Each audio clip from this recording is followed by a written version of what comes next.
Hello, ladies and gentlemen, and the running back boys are back. Yes, ladies and gents, we Biggity had back. had a little bit of scheduling things because of my job, but we are good to go. We're gonna be back weekly, and we're here with the Nice Guys review. And joining me is my guy, Doms, baby, from the I'm back. Dom Trap. Dom O'Gary, how you doing, my Yes, man? man.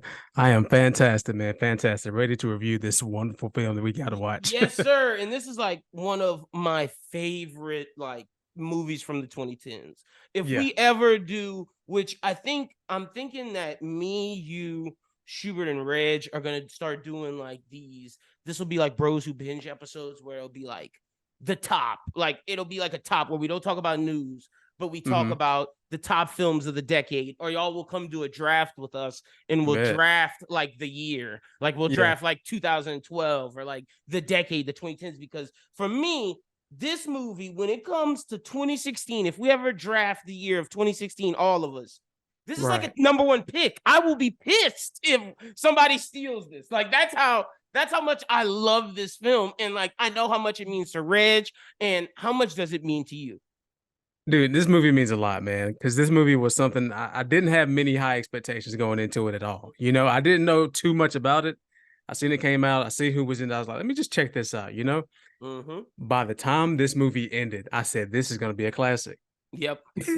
Like, From just immediately off the rip, I knew it was going to be a classic. 100%. And see, for me, I always was a big Gosling fan. So you got to think. So I'm pulling up his IMDb so I get this story correct because I don't want to butcher it. But Owen Bros Who Been, Schubert and I would always say Ryan Gosling needs a new agent because we want him in more movies that like we enjoy, more movies that Right. we've seen him in that where he's freaking incredible. So I remember watching Gosling in The Notebook, sure. But when I got my full, like, I'm 100% in on Gosling. When I bought my Gosling stocks, it was after I saw Drive. I saw Drive in college when I met Schubert. Me and him saw it in college with our guy Francis. Francis was this junior when we were freshmen, and he really taught us a lot about film because he was studying it and showed us a lot about life. And then like I made my own assessments as I moved on and grew, but that was like a film awakening for me, was seeing Drive. And Gosling at that point, I bought all the Gosling stock and I would watch all of his movies.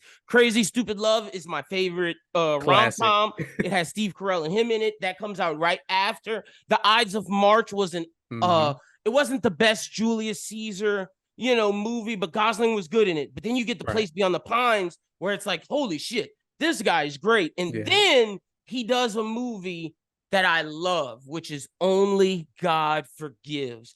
And that, to me, if you watch Tokyo Vice, if you listen to our Bros Who Binge reviews on Tokyo Vice with that Michael Mann, I love seeing an American go into neo-lit like Tokyo or Vietnam or Korea, and like not doing the white savior, the black slave savior thing, but just having them involved and be the fish out of water. I love those crime drama, and that's that. So at this point, I'm like, hell yes, Gosling. Let's see you do incredible shit.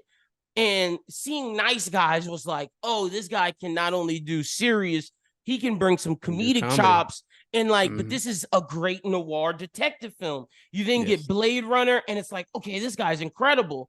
But like La La Land, First Man, Barbie, it's like, can we get back to doing some of the shit that made you amazing? Like, Only God Forgives, The Nice Guys, Drive. Like, those are the movies where I'm like, this guy's incredible. And like, let's get it before you can't do physical shit anymore. You know what I'm saying? Yeah, like, I'm right I there with you. I always wanted Gyllenhaal or Gosling to be Batman or Hal Jordan. Like, they don't have to necessarily be a superhero, but let's get some more action-y things. Like, I always thought those guys were perfect for not only being an Oscar guy, but also being, giving us a quintessential Batman or a quintessential Hal Jordan. You know what I'm saying? Yeah, switch it up just a little bit. Give us more than what you're giving us now. This was one of the movies. This was one of the movies that showed me this guy would be an incredible Hal Jordan, or even Booster Gold. Like, I think Booster Gold's too much of a D-list, or not. Let me not say D-list, because there are people who be really pissed off about that. On your head. Yep. Booster is a B, like a B- list, C+ list character in terms of popularity. amongst the DC canon. I think Gosling's too good of an actor to not be an A-list DC character. But the argument would be he could elevate a character like Booster and make him a A-list, how Downey did for Iron Man. And I think like Gosling would give him the Star-Lord treatment. Yep, exactly. Nobody knew who Star-Lord was. Now everybody knows who Star-Lord is. So, like, I think Gosling could kill Booster Gold, Hal Jordan, and I really think he could be James Gunn's Batman. Like, I do. I think he's shown, like, Drive Gosling, Only God Forgives Gosling, where he taps into that super darkness. Him or Gyllenhaal, man. But we're here talking Nice Guys, and this is just one of the films that showed us, hey, this guy's great. And then on the flip, you got Russell Crowe, who, let's be quite frank, didn't make a good movie. Hold on. And when it's 2016, like Crowe wasn't the best in 2016. Let's just say that. He wasn't the best, but he was established. Look, Crowe is one of the best of all time. And like when you watch LA Confidential, like I'm blanking on the name of the Coliseum one, the Gladiator. Gladiator. Like when you watch movies like that, you know Crowe is just an all-time, just great Master and Commander, Gladiator, Cinderella Man. You, like I said, LA Confidential, he's incredible. First You Watch It with Denzel, American Gangster with Denzel. But Next 3 days, that's another one that's super slept on. Oh, facts. American Gangster and Man of Steel and Les Miserables. Oh, and he's in the Man of the Iron Mask, which is fucking incredible. Like, that was crazy. I remember seeing that trailer. I'm like, dude, you got all these people. Then you Russell Crowe. I'm like, Russell Crowe is the American in the CIA guy in the Man with the Iron Fist. I'm like, what kind of pull does RZA have to pull this off? That shit, like that movie's incredible. But to that point, Crowe hasn't had a big hit in 2016 in a while. Like in the year 2016, his last hit pre-Nice Guys, he dropped Fathers and Daughters, The Winter Diviner, Noah, Winter's Tale, like, and then Man of Steel. Man of Steel was his best one, and then you got Broken City, Les Miserables, which were like, The Man with the Iron Fist, we know, but that wasn't a big series for a bunch of people. Next 3 days, Robin Hood wasn't a hit. State of Play was okay. It's an action movie, but like it's 6 stars on IMDb. Tenderness and Body of Lies was decent, could have been better. And then you get American Gladiator and 3:10 to Yuma. I would say those are his last 2 big hits in 2007. So that's almost a decade, bro. A decade, because Man of Steel, he was the background character. Like, he wasn't even in the foreground. We're talking about lead. It was a decade almost, 9 years, and then you get the Nice Guys, and it's like, oh, this guy still fucking has it. Like, he not only does he has it, he's still one of the best actors of all time. Like, legitimately. Because I mean, when Gosling wasn't on the screen, Russell Crowe was definitely grabbing your attention.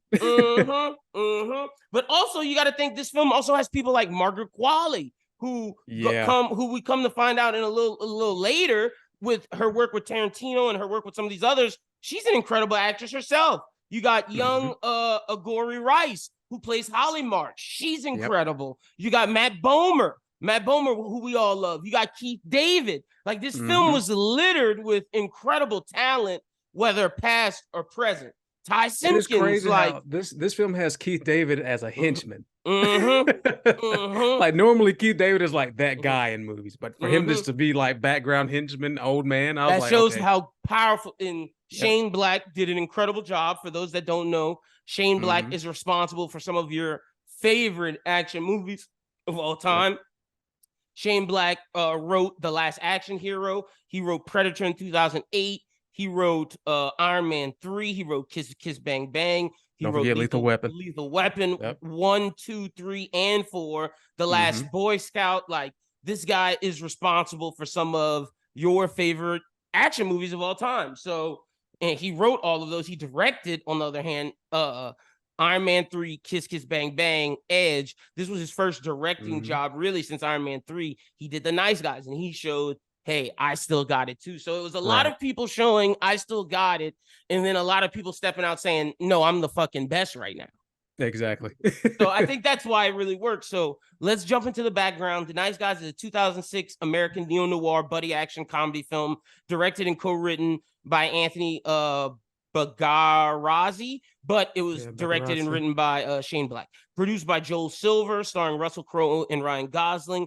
Also starring Angourie Rice, Matt Bomer, Margaret Qualley, Keith David, and Kim Basinger in supporting roles. Set in 1977 Los Angeles, the film focuses on a private eye, Holland Marsh, played by Gosling, and the tough enforcer for hire, Jackson Healy, played by Crowe, who team up to investigate the disappearance of a teenage girl. The Nice Guys premiered in May 11th, 2016 in Hollywood. Screened on May 15th at the 2016 Cannes Film Festival, or Cannes Film Festival. Was released by Warner Brothers Pictures in the U.S. on May 20th.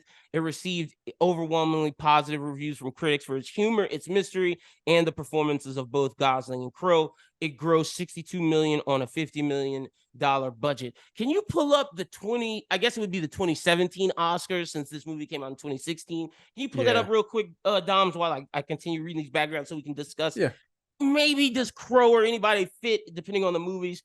Like Black's previous directed film Kiss Kiss Bang Bang, The Nice Guys takes inspiration from a Brett Holiday novel, namely Blue Murder. Black initially wrote a version of the script along with Anthony in 2001 with established characters, but otherwise vastly different. According to Black, each would start with one detective, he with March and Anthony with Healy. Along the way, they swapped characters and eventually wrote a first draft. This version of the script failed to attract any buyers, and then Black reworked it into a 64-page version that would serve as a TV pilot. CBS became attracted to it, among others, but given the contents led to many objections by Standard and Practices Department, it was essentially too vulgar for network television. Black would later, upon promoting the release of the final film, speak disparagingly of the idea of the TV series, stating that a show wouldn't have been any good unless they would have let us go as graphic as we wanted. By 2009, Anthony suggests changing the film from a contemporary setting to the 1970s. Black's producer friend Joel Silver was initially wary of the idea, as he felt audiences would not be welcoming to a period piece, but he changed his mind after producing Sherlock Holmes in 2009.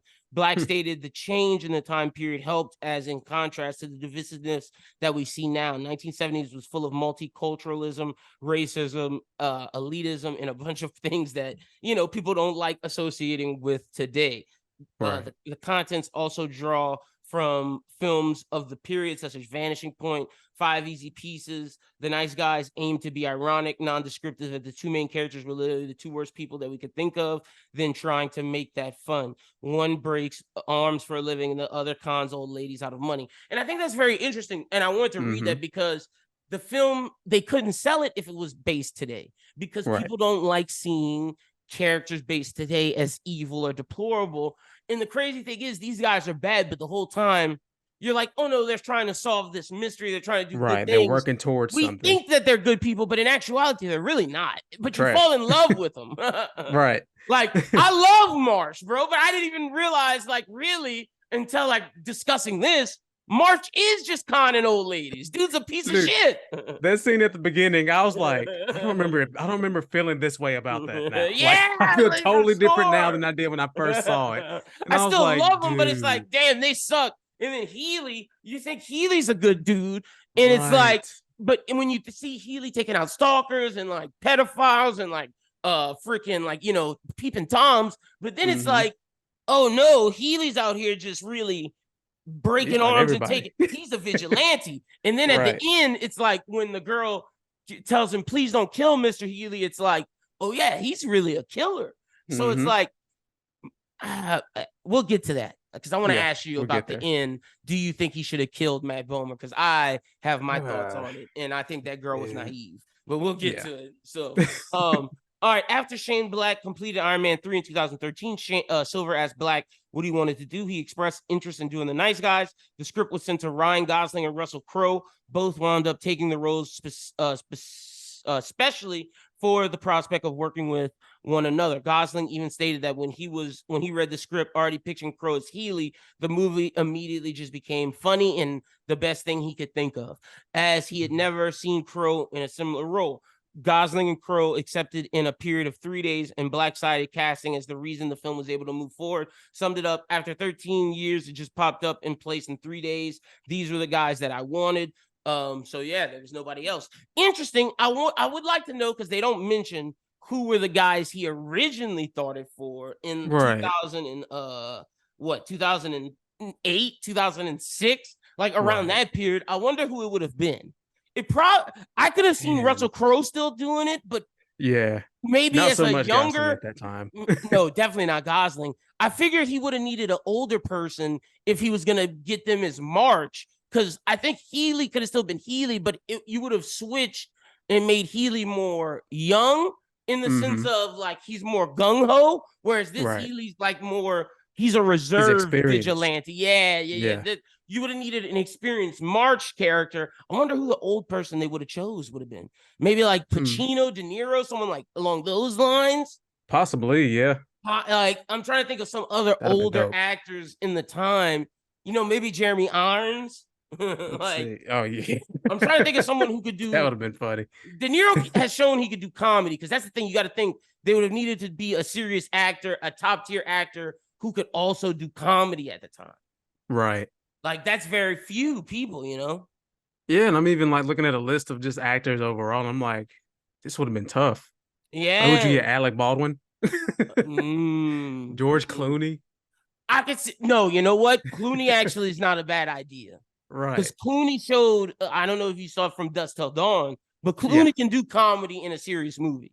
So Clooney's not a bad choice. I like that choice, Dom. Ooh, Clive Owen would have been a good choice. Clive Owen in 2006? Yeah, Clive Owen would have been a bad choice. There's a conversation to be had that Clive Owen at one point was expected to be the next best actor, but then fell off immediately. Like that's what's sad, man. Yeah, it's insane. That is what's sad. But dude, the film, go ahead. Clive Owen and Channing Tatum in these two roles. Could you imagine? I would have rocked with Clive. I don't know if I'd have rocked with You want to rock with early Channing? No, I think Channing's career speaks of how good of an actor he was. Like Channing was a pretty face, and like love Channing and Step Up in 21 Jump Street, and I think he found his niche in comedy. But like, Channing as Gambit would have never worked. Like, I know, man. I know. But it still just would have been cool to see Gambit on the big screen. Sure. We're about to get that though, nonetheless. The film was announced in 2014. Other casting, he wanted Margaret Qualley and Agori Rice. They accepted. Funny enough, in the Matt Bomer role, he thought of John Hamm at first. And I can see that. I can see that as well. He always wanted Keith David, but if Keith David rejected, he wanted the Allstate man. You know, man, like I want to be on board with it. That guy's a TV actor. He's in a lot of like CSI shows, type shows. I can see it working. It would have been as good as Keith David. It would have been as good. Exactly. No, I'm with you. Everybody else, he pretty much got who he wanted. So, solid film. Now, Oscar-wise, do you think this film could have competed in 2017? What you got? I don't think so. All right. So here's what we got. The best. So give us the best pictures, and then we'll do lead actor and supporting actor to see if any of our people could have competed. Let's see. Let me go to best picture. So we got Moonlight, which won. We have nominees of Arrival, Fences, Hacksaw Ridge, Hell or High Water, Hidden Figures, La La Land, Lion, and Manchester by the Sea. Okay, wait. Manchester by the Sea, Lion, Hidden Figures. Yep. La La Land, Hell or High Water, Hacksaw Ridge, Fences, Arrival, and Moonlight. Oh shit! These are all the critics' darlings of films. Look, there's no way. I was pissed Arrival didn't win because I thought Arrival was the best film that year. Like Arrival was. And granted, incredible. I love Moonlight as well. I did too. But I feel like Arrival was just on a different tier. Yeah, Arrival was fucking insane, man. But it's just and I couldn't do best supporting to no one but Mahershala because Mahershala was great. Like exactly. And then lead actor Andrew Garfield, I'm sorry, and Hacksaw Ridge was fucking phenomenal. Like Hacksaw Ridge. Who won for lead actor? Casey Affleck for Manchester by the Sea. Yeah, he was depressing and sad, and he killed it. But also, who else was nominated? Was Ryan Gosling was nominated for La La Land. I would have nominated him for Nice Guys. I thought he was better than that than La La Land. Fuck La La Land, that fucking trash ass movie. I'm glad. I remember watching that movie and I was like, "That's it." This movie sucks. Like honestly, I'm like, "That's what y'all crying about today?" Like, bro, huh? TBH, Damien Chazelle might have falling off. Like, dude was great in Whiplash. Like, people love La La Land, but Babylon, like, I didn't like I loved Whiplash. I didn't love La La Land, and Babylon was his attempt at being Scorsese or Tarantino, and it didn't fucking work. I didn't even watch Babylon, if that tells you anything. Like, I saw the trailer for it, I was like, you know what? They're not getting me this time. So not doing okay, it. so who won? So you said Casey Affleck won from leading actor. Who won for supporting? Mahershala, right? Mahershala won for supporting. Jeff Bridges was nominated for Hell or High Water. Lucas Hedges I forgot nominated. how good Hell or High Water was. That movie was incredible. I know it. Yeah, and then Dev Patel for Lion, and then Michael Shannon for Nocturnal Animals. I would have Michael Shannon was okay in Nocturnal Animals. Nocturnal Animals was a fucking weird movie. I would have still nominated Crowe or Gosling for supporting in this. I wouldn't have felt bad at that, but Mahershala had to win. Okay, yeah, Nice Guys had no shots. That's a tough year. Even if Moonlight doesn't win, there's Arrival. If Arrival doesn't win, there's Hell or High Water. Like Hell or High Water was so good, and then if Hell or High Water doesn't win, I feel like there's another one you said. Oh, Hacksaw Ridge. Hacksaw Ridge. And then if Hacksaw Ridge doesn't win, it's like there's Lion, which is a critical darling. So yeah. All right, let's talk about the film. We don't necessarily have to do a scene by scene, but we can we'll do a moments where we talk about some of our favorite moments or some things that we really talked about the film without talking about it this whole time. Right. So before we get to our categories, let's just discuss, some of our favorite, moments of this film. Go ahead, Dom. Start us off, brother. Dude, one of my favorite moments was a joke that I've always caught it, but this time I had to pause the movie because I was laughing so hard. But it was a part where they were at the bar. And he says something to him. He goes, "Thanks, buddy." And the guy goes, "Hey, how'd you know my name was Buddy?" I just busted out laughing. I was like, bro, this movie is so full of these stupid, small little jokes that are so easy to miss. I just love it, man. I just love it. Sure.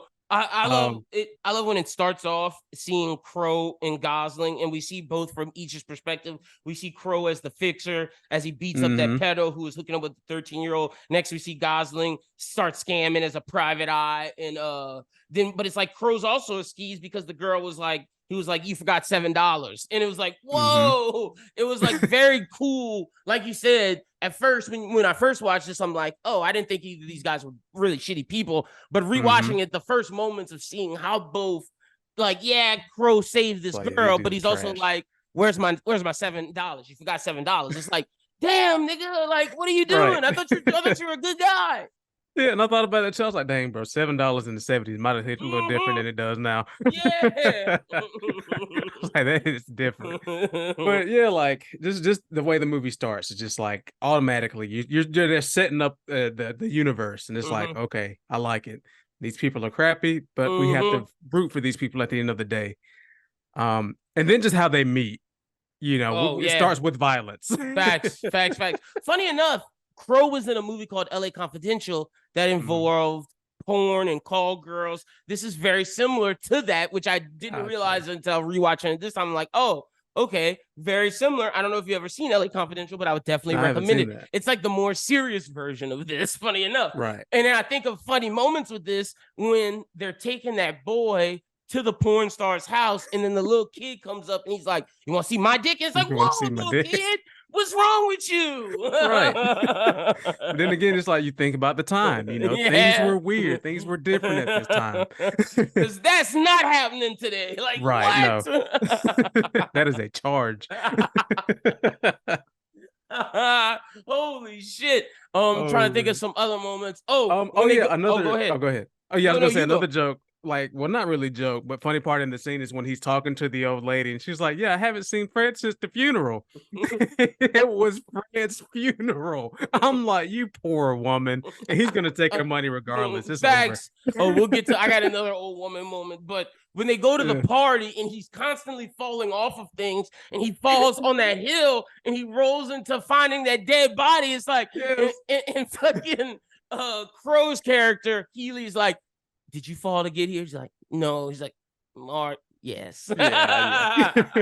What's funny about that scene too is like when he finds the body and he's like screaming internally, and you can barely hear it come out.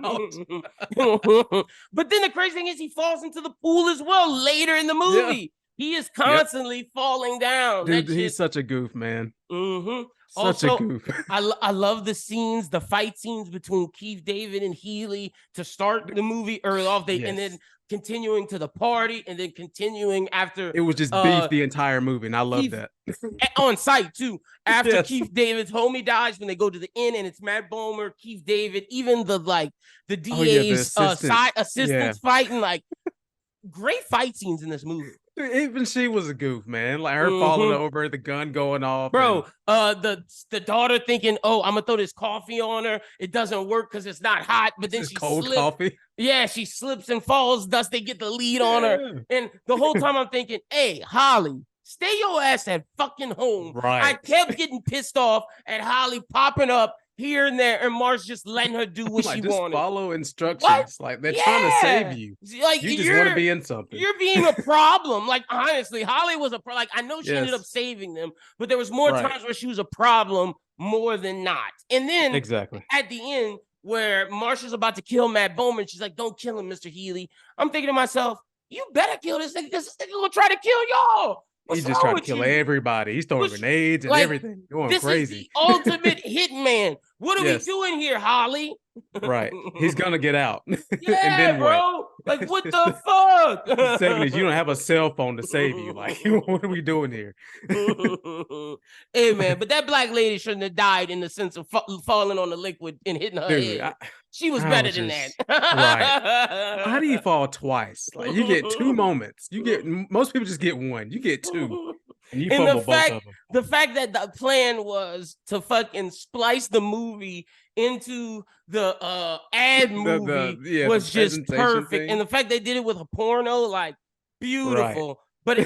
But then the end going to show that nothing gets solved, and they're going to solve the Smog case. I always wanted the nice guys too with the Smog. I think that would have been very interesting. But they never saw like nothing ended up happening to the lady or anything like that. I don't think. Yeah, she got away with scot-free. And I think that's also like a dark part of this movie is like, you have this clear villain, but they don't get what's due to them. And they clearly solved the case. They showed you everything, but it goes to show that of how corrupt and political the world was in 1970.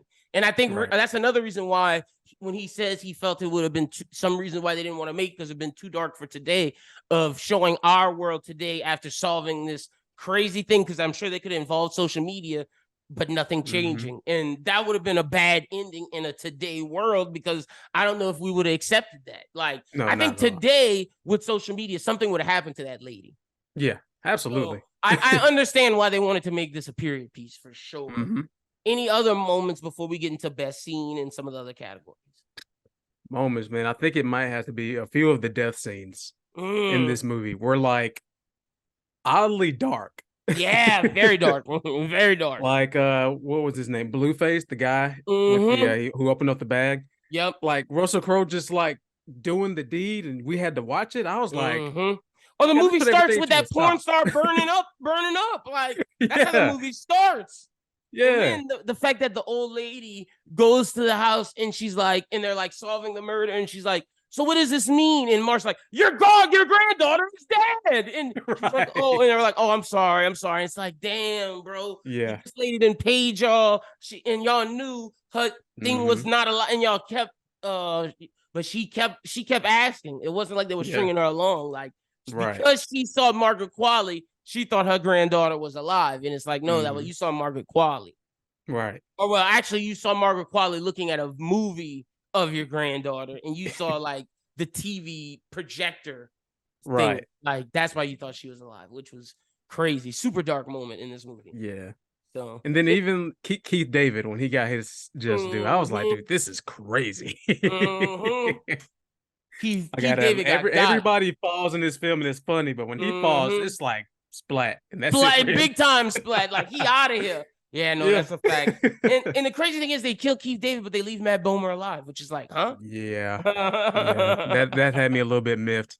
Matt Bomer. Like, if you want all the bad guys go, just go ahead and get rid of all of them. The man who killed Margaret Qualley, like legit, like crazy. And I didn't think they were gonna kill Margaret Qualley, but they kept not at all. She had so much screen time. She was getting away. She's busting moves. I'm like, she was about to escape. This dude pulled up. Bow, bow, and it's like, damn, it's off screen. Drive off. Yeah, well, it's not really off screen, but it's like it just happened so fast, Right. Like it was like he pulls up, pow pow, and then it's done. It's just like, oh, like, wow. But I mean, that was his thing.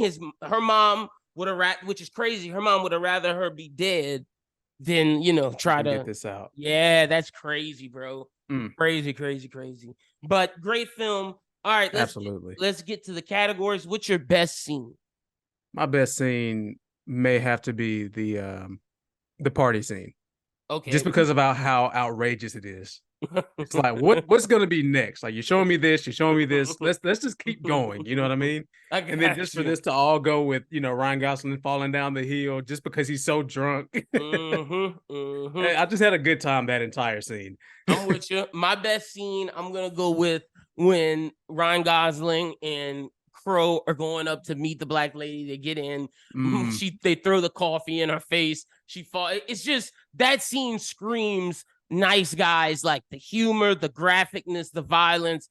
If there was one scene that encapsulates this movie, it's that scene, because it has every dynamic of the themes, the humor, the violence, the darkness of it, just everything about it was in that scene. And that scene had me rolling on the floor laughing. When she threw that cold ass coffee, I was like, you dumb little girl. Right. Like you said, you should have stayed your ass at home. Y'all about to get shot. Like, she's like, and you throwing cold liquids. A runner-up, I just want to talk about this scene too before I forget about it. But when they're in the elevator and they hear what's going on, and then they see the body fall, the elevator stops, they peek out, they look around, that one dude gets shot, they put their heads back and go back down. I was like, yeah, this is it. That is a great scene. I was like, this is it, man. Do I have any honorable mentions? I'm trying to look really quickly at just some images to trigger my mind of just honorable mentions. I guess when he breaks his arm, that's an honorable mention scene, because that shows their relationship from the start and how much they grow from it. I think that shit is hilarious. Also, the ending when they see their calling card and he's like, you look Mexican and I look Arab, or whatever racist they said, how that calling card was just like a bad picture. That shit was hilarious as well. And it always made me I was just laughing. It made me want Nice Guys too, man. So much. That was, if any film deserved a sequel, it was this one. And, all right. Well, speaking of that, who is the best actor of the film? You can only pick one. It's got to be Ryan Gosling. It's got to be. Yeah, I'm with you, because as good as Crowe is, Crowe's the straight man, but it doesn't work if Gosling can't pull off the humor of Marsh. I'm with you. Him waking up in a tub, stuff like that. You know what I mean? And then also not just the humor, but the darkness behind the humor of losing his wife and how that really affected him, of how he couldn't move out the house. They're living next door to the lot that they were going to build the future house on. His daughter tells him, you're just a joke because you can't move on from mom. You rather just live in mediocrity. And the way that Gosling portrays that is just it's super realistic. No, you're absolutely right. Gosling is the best actor of this movie. I agree with you. We share that one. All right, let's see if we share another one. Who wins the movie? This could either be director, actor, or character.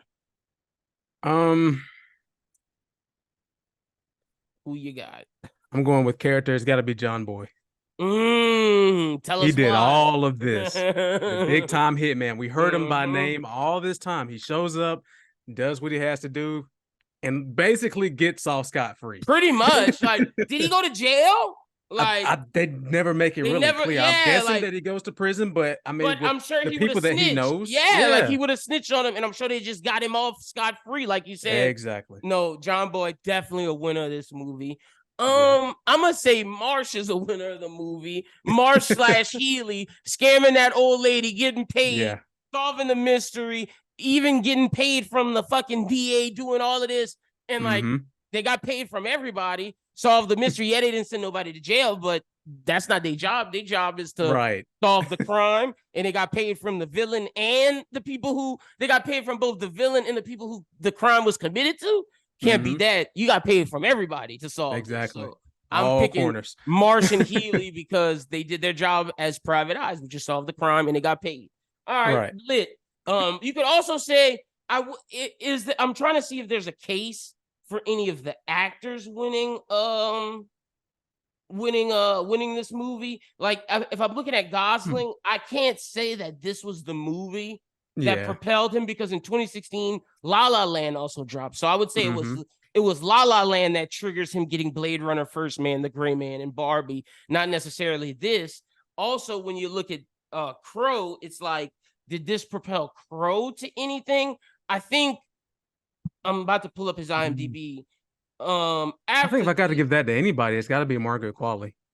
Yeah, honestly, if you look after this, Crow does get The Mummy, which was going to be his franchise, so it just failed. Like, The Mummy just didn't work. That just fell all the way off. This movie got Crow as the opportunity to be Nick Fury of the MonsterVerse, which would have been huge for him. If that would have worked, I would have said, sure, Crow won this, but because that film didn't work, can't really give it to Crow. Angourie Rice got some stuff. The daughter, Holly March, she did get some big stuff after this. Yeah, she got Spider-Man. So after this, she got Spider-Man, she got Black Mirror, she got Mayor of Easttown. So like, this might have propelled her. She could have won this. I'm with you on Margaret Qualley as well. Margaret Qualley, this got her. Let's see what this got her. After Nice Guys, she gets a bunch of shit. She got Death Note. She got Death Note. She got Donnybrook. She got Native Son, but she got Once Upon a Time in Hollywood. I feel like that was a big one. Tarantino said he loved The Nice Guys, and if he loved that this is the movie that got, right. So I can't really say any of the actors. I'm with you. We got to go with a character for this one. It doesn't really work with the actor. Right. Who lost the movie? Well, I'm going with Margaret Qualley's character, because she did all of that, gave up her life, and no one went to jail. Nothing got changed. Amelia lost. Right. Her mama didn't give a fuck. Yeah, it was over with her. Yeah, like that. The fact that your mama was willing to send a hitman out on you, and like your porno played and nothing changed, like it's an L, Amelia. I'm sorry. Or that old lady. That old lady could have been. I was gonna go with that one too. Oh, you gonna go with the old lady? My bad. Yeah, I was gonna go with the old lady. The old lady. I'll also go with her mom. I'll go with Judith, Kim Basinger. Oh, she lost everything. She lost her daughters. She got exposed. Granted, she kept her job, but but she did expose. At the end of the day, she's definitely a good honorable mention. But I'm with you with the old lady. The old bruh. Yeah, the old lady. The old lady spent so much money, got played, and then lost her granddaughter. It's not like the DA lady who spent some of this payoff money where she had like extra money to spend. This was this old lady's like retirement fund. Like she was spending it all. Like she lost. Said she's gonna get to the bottom of it. She fucking lost. Tragic, man. Let's get to sixth man of the movie. Let's go through the starters. So to me, the starters are Russell Crowe, Ryan Gosling, Holly March, Amelia, and what, John Boy? It's got to be John Boy, right? Got to be John Boy. So yeah, my sixth man is Keith David. Same here. Oh yeah, no, it's either Keith David or I would say Yaya DaCosta, who plays Tally, who's the black lady assistant, because she came in and she was great too. Yeah, for Kim Basinger. Yeah, she was. Like she was the potential love interest. it's definitely between Kim Basinger, Yaya DaCosta, and Keith David, but I'm going Keith. Yeah, I'm going Keith David as well. Nice. All right. Not any Are We Sures. I'm pretty sure that's pretty much all of our categories besides rating it. So what would you rate it out of 10? Out of 10? To me, this film is a 9. Yeah, I'm with you. It's a 9. I'm with you at 100%. A solid 9. So much went right with this film. You know what I mean? The only thing that I have to knock it points down for is just probably some of the slower moments. Yeah, and it's not that many. Like it's very like this film. I think just runtime was good. It was funny. There's not many things that can make it better. And I think it was just. I think it's as good as it could be. You know what I'm saying? Right. Like given everything that's going with this film, and then especially the year it came out, the context, what it's about, the way you executed it, I don't think you could have gotten any better than a 9. And with the source material. So I think this was a solid 9, which is an A-. So with that, let's pick our next film. Normally, I would go to y'all would be able to see the website in the spinner, but because I'm recording on a different computer, y'all can't. But I promise you, I'm not cheating. So I'm gonna click the spinner and let's see what we get, Doms. Whatever we get is what we get, baby. I hope it's something. Oh shit! Oh shit. What do we got? We got The Matrix. Oh shit. Buddy. Holy hell. We can do The Matrix. So that'll be the next one. Let's see where the Matrix is streaming. That's great. I think that might be an HBO Max one. Last time I saw it, it was on Max, but I can double check here. Let's see. Matrix streaming.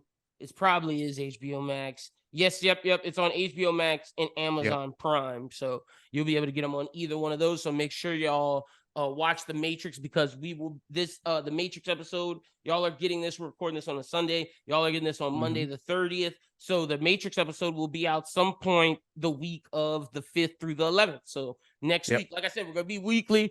It'll drop throughout the week at some point. It won't be it won't be the same day every week, but we can assure you that it will be weekly. That's our promise. So make sure you are tapped in. Yep, make sure you're tapped in. So Dom, tell the people they can follow you at, my brother. You can find me on Twitter. I'm still calling it Twitter at Dom I'm O'Gary. never calling it X.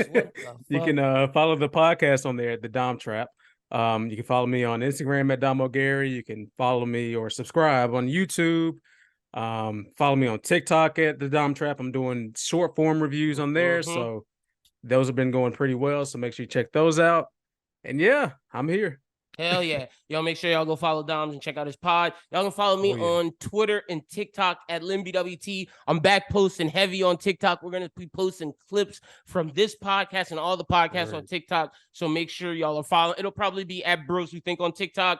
So make sure you follow that and follow me at LynBWT, because we're going to be getting heavy on TikTok as X is So there was this thing, this content creator has been looking at the analytics and the data, and he like works for Google or something, and he posted the trends to help out content creators, because he's like, none of these platforms are helping. And he left Google, and this was one of the things he did. He was like showing where traction is, and basically Twitter has like plummeted, and you really should be using YouTube Shorts, TikTok, and Twitch. So we will definitely be using this platform, run it back, using a lot of YouTube Shorts and TikTok for the entire network, and we might start streaming again. And I'm working on a show to be streamed, and we'll have every member of the network come on at least one point, and it'll be really dope. So be on the lookout for that. But make sure y'all follow Doms. Make sure y'all follow me on LynBWT. Follow Bros Who Think at Bros Who Think. Until next time, y'all have a good one, and peace.